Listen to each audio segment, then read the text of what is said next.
Hello everyone, in today's video we're going to be talking about Stormgate. If anyone remembers, I did a video on Stormgate and how disappointed I was. I've been keeping an eye on it, and we're on the Stormgate website. It's going to be linked down below. This is them talking about looking ahead into next year of 2025 and a bunch of things that they're going to be doing. It'll be linked down in the description if you would like to read along or just follow along. Before we get into it, I would like to remind everyone, please subscribe to the YouTube channel. I'm trying to get to 1,000 subscribers. As soon as that happens, I'll be doing a Q&A video, so please subscribe, and I really appreciate it. Looking ahead, Stormgate's path forward. Hello everyone, Tim Campbell here. We'd like to take a moment to reflect on where Stormgate is today and share our vision on the road ahead.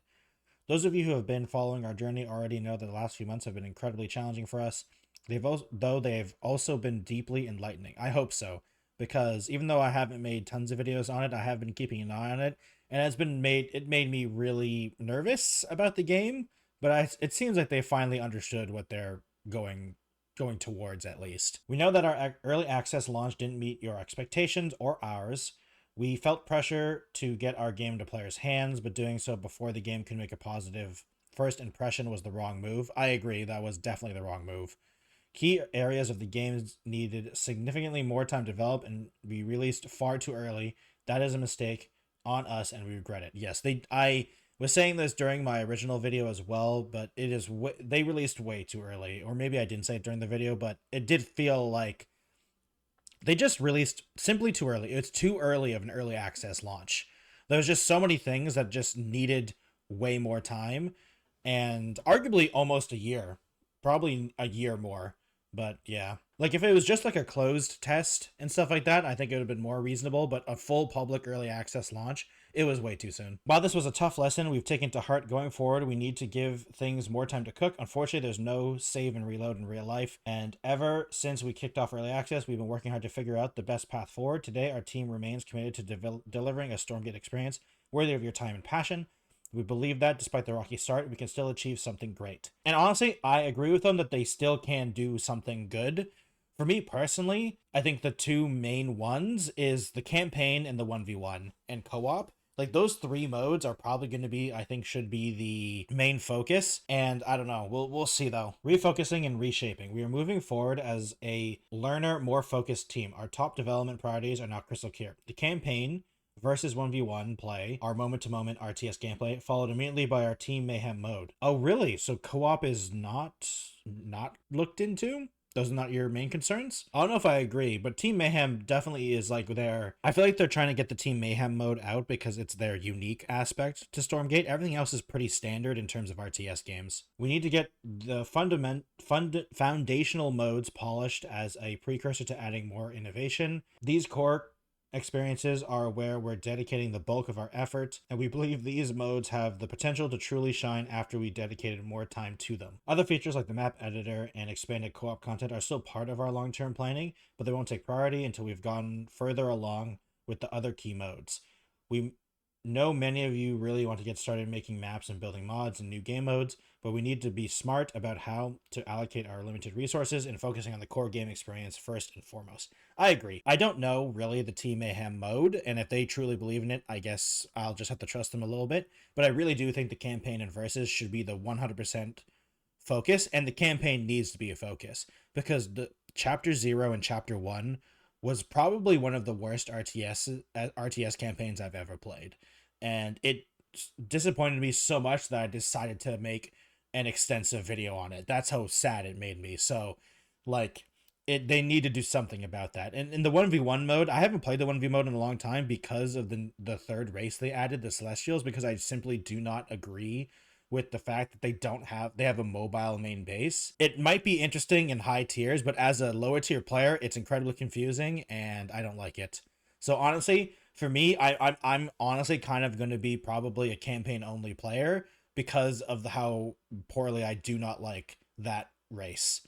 Maybe they can bring it back, and maybe I'll try it again sometime, but I truly do not like that possibility of not knowing where my enemy is, or even their starting location, because technically they have the same starting location, but they can literally just move. So who knows? We'll see.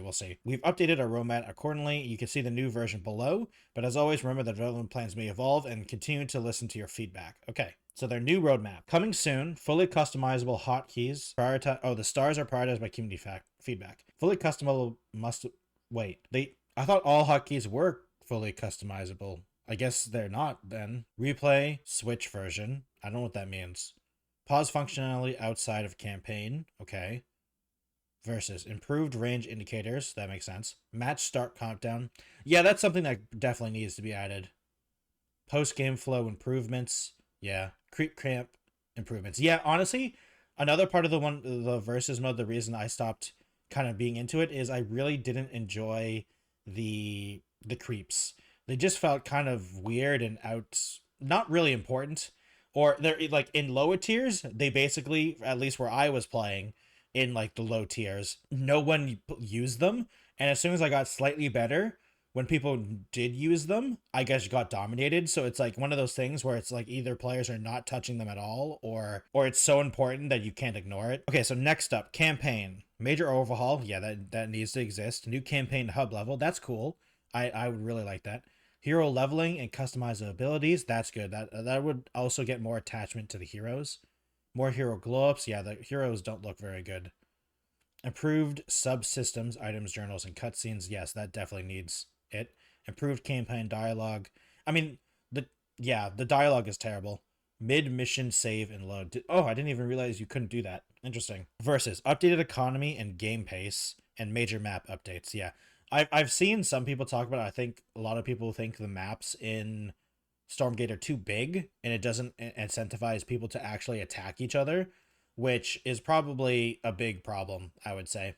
And then in the future, chapters 2 and 3, improvements in observer mode, replay system, overhaul of Infernal Faction. Really? AI placement matches for ladder. Okay. Tier 3 units. Yeah, I mean, the fact that tier 3 units don't even exist, I think the biggest problem is that this is so early access that we don't even know because tier 3 units don't even exist yet.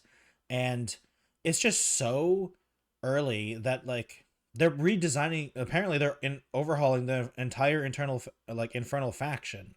So like the Infernal Faction you're playing now doesn't even exist apparently in the future. So it's why I think it's just way too early. Side note, fully customizable hotkeys are a top priority for us, listed first on the roadmap for this reason.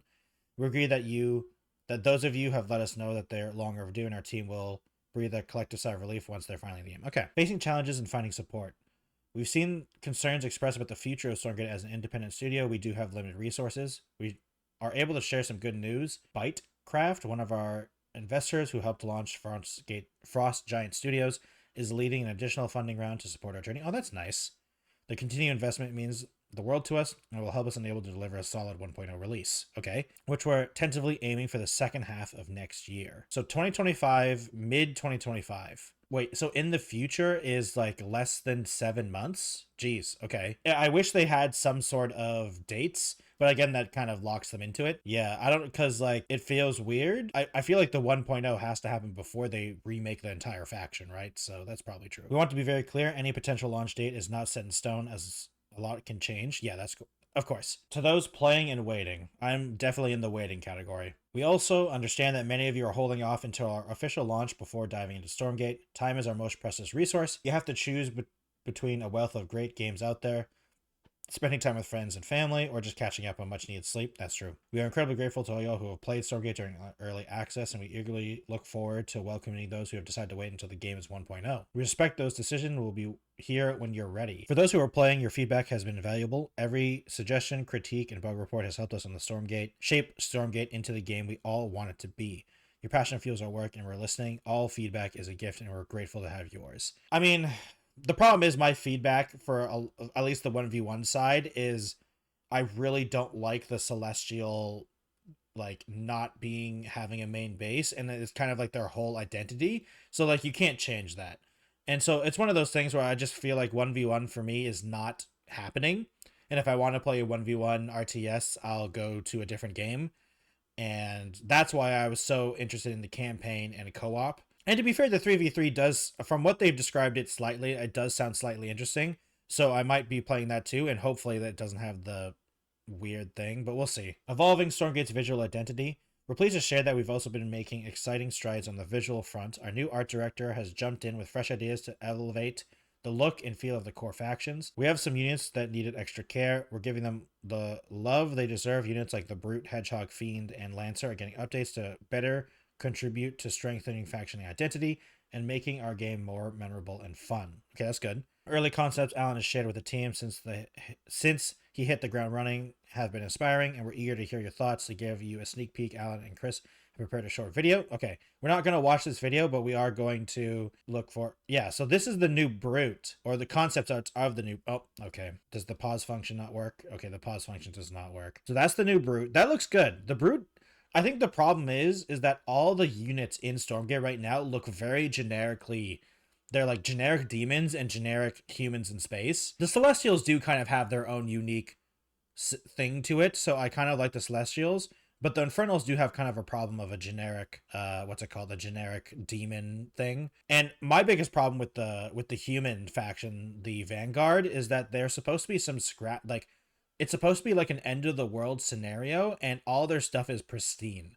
Like, it's all pristine, and like, it's supposed to be some end of the world scenario in the lore and stuff, and it looks like they're all factory new. So I don't know. I don't know if they can really do that, but it looks really weird in my opinion. Thank you for believing. To everyone who is part of the Stormgate community, thank you. We know we need to do better in settling expectations and communicating our plans, and we're committed to improving the game. This game is a labor of love, and while we can't promise to deliver everything on our development wish list today, we still believe in the vision of Stormgate, a game with the potential to be truly great. I do think it has a lot of potential. The problem is it ever going to get there? We're grateful to have the privilege to keep working on Stormgate. With a continued feedback and a little luck, we hope to build something that lasts for years to come. Thank you for being on the journey with us. Sincere thanks, Tim Campbell, game director. I still have hope for Stormgate personally. It's like I said, I am not the 1v1 crowd anymore in terms of the Stormgate. I did play a lot of Stormgate. I played a ton of 1v1 when it was just the Vanguard and Infernals. And I think personally, while I did enjoy it a little bit, the problem I have with the game might be solved with the different pacing and stuff like that, because I did feel like fights were really small. Like, the problem is that it was an early access product way too early, and that kind of stung. And when the campaign came out, I was like extra disappointed of how like I said, I literally made a video about it because I couldn't stop thinking about how disappointed I was with the product.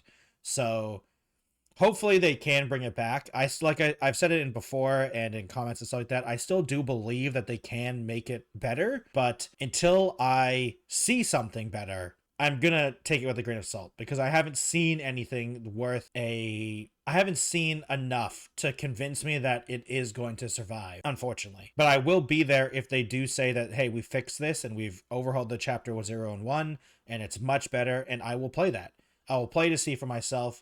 But right now, it's more of a, I'm going to wait and see, and really just, I'll believe it when I see it, unfortunately. I'm at this point. I'm not saying that I don't believe that they're going to try to do that, but right now, it is a wait and see for me, and I hope from the new designs, it looks good. I still kind of have a problem of, like, it just looks too clean. Like, from what we know of the Vanguard, it's supposed to be like an end of a world scenario, and everything looks factory new and pristine, and, like, they're supposed to be, like, I don't know, like, I feel like you need to change the story because everything looks so good. And like, this doesn't look like this is like the end of the world to me, you know? Like, there's supposed to be a huge demon invasion and everything looks factory new. So I don't know. Maybe it's just one of those things where you kind of have to do the narrative dissidence or ludonarrative dissidence, where you just kind of have to like take it for their word.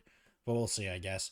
Thank you everyone for watching today's video on Stormgate. Like I said, this is linked down in the description if you want to read it for yourself. Please subscribe to the YouTube channel. I really appreciate it. Once we hit 1,000 subscribers, I'll be doing a Q&A video if you're interested in that. Other than that, please follow me on other platforms like Twitch, Twitter, Instagram, TikTok, Blue Sky, and Threads if you'd like to check me out on any of those social media platforms. Thank you everyone for watching today's video, and I'll see you in another one. Goodbye, everyone.